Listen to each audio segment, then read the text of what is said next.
Passage 3. Worker-owned businesses. King Arthur Flour is the oldest flour company in the United States. Its flour is of very high quality. Just ask the people who use it.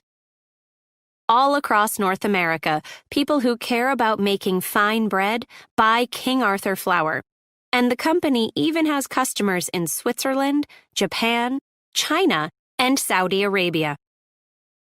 King Arthur Flour began in 1790 as the Sands, Taylor, and Wood Company, and members of the Sands family have stayed with the company all these years. Frank Sands was the fifth member of the Sands family to lead the company. He started working there in 1963 when his father was in charge of the business, and eventually Frank's wife Brinna joined him there. When Frank and Brinna decided to retire, none of their children wanted to take control of the family business, which meant that the future of King Arthur Flour was uncertain. Then one evening, Brinna asked Frank, "Who besides our kids is most like family?"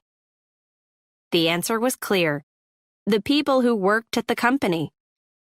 Frank and Brinna trusted them to continue the family tradition, so they began to let the employees take charge of the business.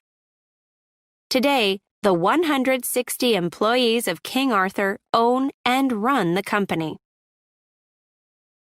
Worker-owned businesses don't all start the same way.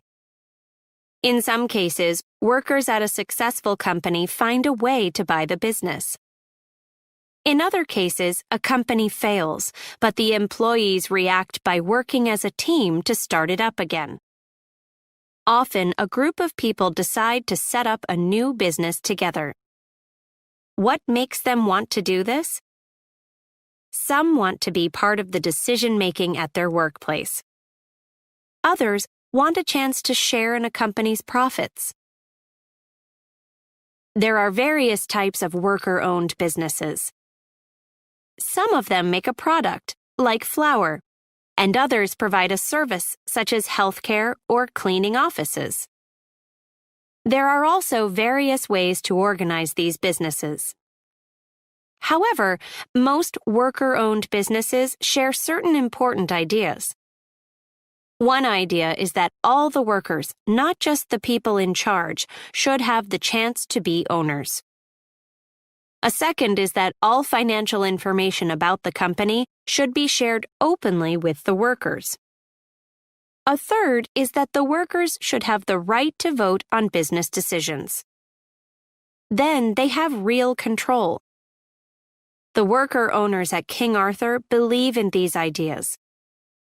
They are proud to call King Arthur an employee-owned, open-book, team-managed company. Here are the stories of how two more such companies began.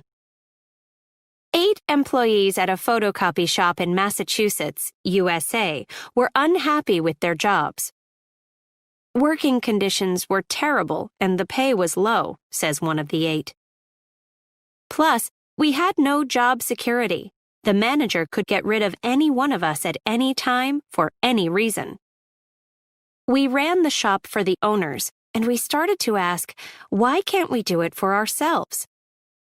So they went into business together and started Collective Copies. 33 years later, they have 2 shops.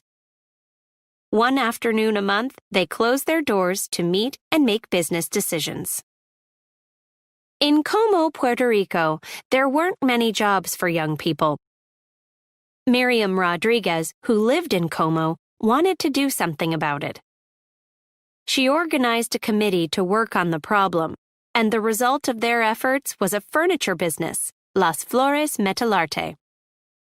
The business now has more than 150 worker owners producing tables, chairs, kitchen cabinets, and so on.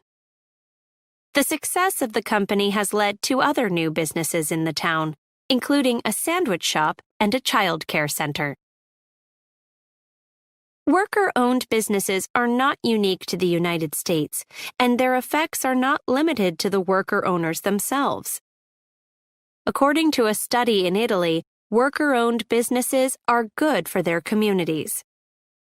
They lead to a higher quality of life. The researchers who did the study looked at things like healthcare, education, and social activities in many Italian towns. They also considered problems in the towns, such as crime. They found that towns with more worker-owned businesses were better places to live in almost every way.